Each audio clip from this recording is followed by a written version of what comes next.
Au sud de la Chine, il est une ville où tout commence par une rencontre. Ici, les routes maritimes ont rapproché des mondes que tout semblait opposés. Pendant plus de 4 siècles, Portugais et Chinois ont cohabité, façonnant un héritage unique en Asie entre traditions, langues et cultures entremêlées. Situé au sud de la Chine, à 1 heure de Hong Kong, Macao incarne plus de 4 siècles de dialogue entre la Chine et l'Europe. Mais pour comprendre cette ville, il faut revenir à ses origines, à un instant précis au XVIe siècle, lorsque des navigateurs portugais accostent pour la première fois sur ses rivages. Une rencontre, un malentendu et la naissance d'un nom. Les Portugais sont arrivés vers 1553 ou 1557, juste en face du temple d'Ama. Lorsqu'ils sont arrivés, ils ont rencontré des pêcheurs et leur ont demandé le nom de la ville. Les pêcheurs n'ont pas compris la question et ont répondu en donnant le nom du temple, Ama. Les Portugais ont alors mal interprété cette réponse. Ils ont pensé qu'Ama était le nom de la ville, qu'ils ont prononcé Macao. Et c'est ainsi que ce nom s'est imposé. Pour raconter cette rencontre fondatrice, un musée a été installé ici, au bord de l'eau, face au temple d'Ama. Inauguré dans les années 90, il retrace l'histoire maritime de cette enclave.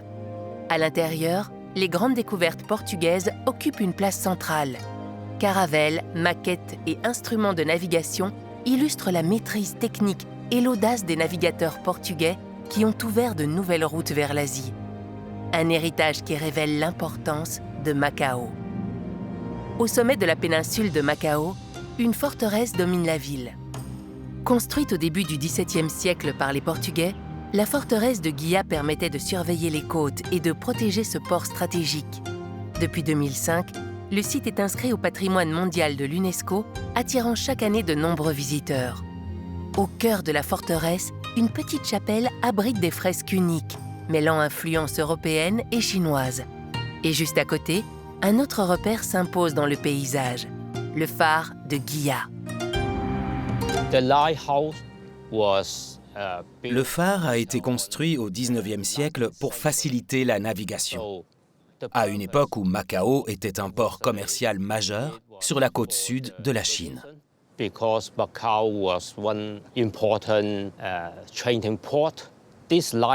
Il s'agit du premier phare moderne de type occidental en Chine, ce qui souligne l'importance stratégique de ce site. Après la péninsule, les hauteurs de Macao se découvrent aussi plus au sud, sur l'île de Coloane. Ici, les reliefs dévoilent un autre visage de ce lieu, entre nature et tradition. Au sommet, le village culturel d'Ama domine les paysages et ouvre la voie vers l'un des points culminants de cette ville. Ce site est le point culminant de Macao et c'est un lieu vraiment privilégié pour pouvoir apprécier et se rendre compte de tout le contraste qui opère à Macao. On peut voir à la fois la péninsule de Macao et les vieux quartiers historiques. On peut voir le vieux village de Taipa, on peut voir Cotai, et derrière, au loin, on peut apercevoir le village de Coloane. Tout ce mélange entre tradition et héritage et modernité apparaît ici. C'est vraiment un endroit particulier où on peut aussi prendre le temps de respirer et de faire une petite pause dans la ville. Impossible d'ignorer qu'au centre du sommet de la colline de Coloane, une statue d'Ama s'impose. Cette statue a une particularité intéressante. Elle mesure un petit peu moins de 20 mètres. Elle fait 19,99 mètres exactement. Pourquoi cette taille? Parce qu'elle rend hommage à l'année 1999 et à la rétrocession de Macao à la Chine. Depuis les hauteurs de Coloane, le regard redescend vers le littoral. Au sud de l'île, le village dévoile un autre visage de Macao, plus intime, tourné vers la mer et ses traditions. Ici, on retrouve vraiment cette authenticité, ce village maritime, c'est la mer qui se retrouve derrière nous. On a de suite des odeurs qui reviennent. On se promène dans des petites rues et on voit tous ces petits commerces, toute cette tradition avec ces multiples commerces et ces étals de poissons qui sont un petit peu partout autour de nous. À quelques pas, une autre tradition s'invite dans le village, attirant les regards et les gourmands. Bonjour Audrey, ça va? Good to see you. Ça va. Oh, je vois que tu as déjà tout préparé. C'est bien. Ah, la fameuse egg tart.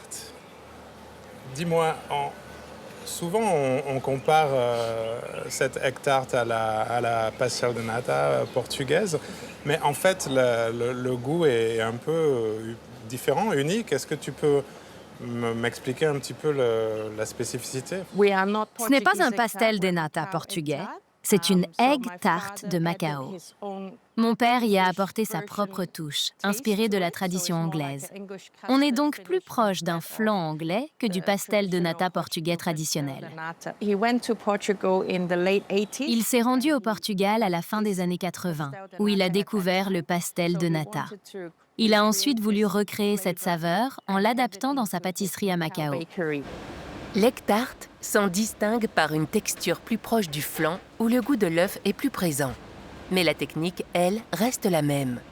Une spécialité emblématique de la cuisine fusion de Macao, née de l'adaptation de recettes portugaises aux goûts locaux. Peut-être qu'on peut les goûter? Yes, Ouais. please do. Allez. Cheers. Cheers.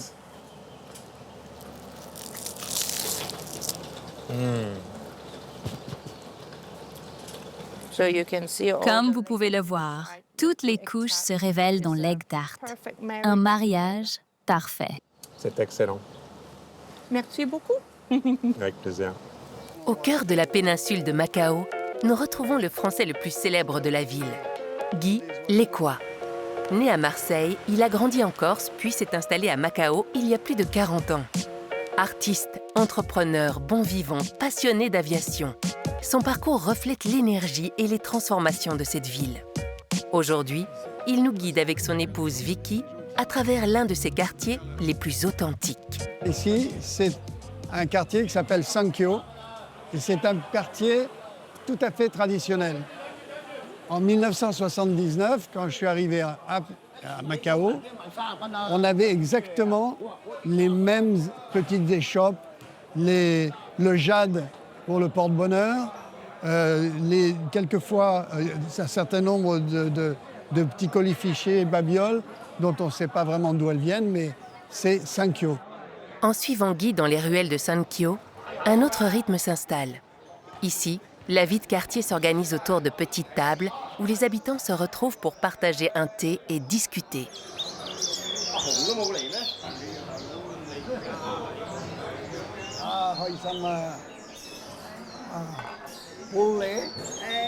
Autour d'eux, des cages à oiseaux suspendus composent la bande sonore du quartier. Nous suivons Guy et Vicky dans les rues animées du quartier de Taipa. Ici, l'ambiance est tout aussi vivante, entre restaurants et cafés, au cœur du quotidien des habitants. Au cœur de ce quartier, le marché de Taipa révèle un autre visage de Macao.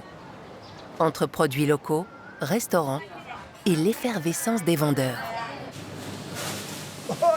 Oh, olá Gui, tudo bem? Vicky, estás boa? Comment ça va? Tu vas bien? Está tudo bem contigo? Voilà. Tu viens souvent ici? Nous sommes aujourd'hui au marché de Taipa, un marché rénové qui s'inspire largement des rues de Macao, avec de nombreuses échoppes portant le nom des rues de la ville, poissonnerie, boucherie, café, fleuriste. Je suis ici pour acheter de la viande afin de préparer le plat que nous allons cuisiner aujourd'hui.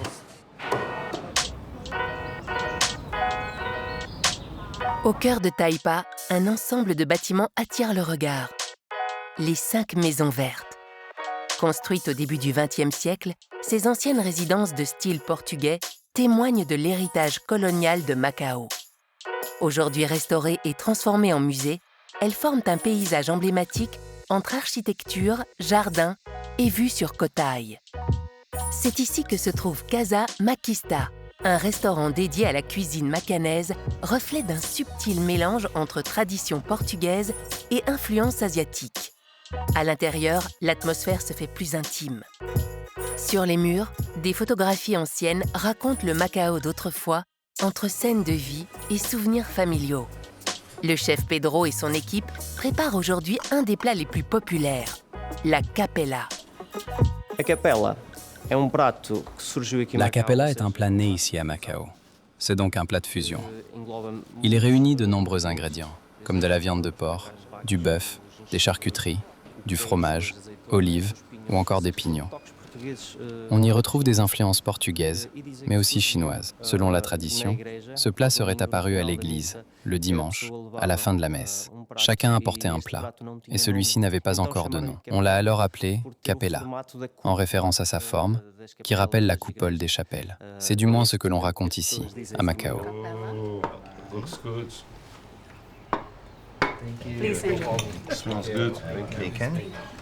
Depuis le XVIe siècle, la foi catholique fait partie intégrante de l'histoire locale.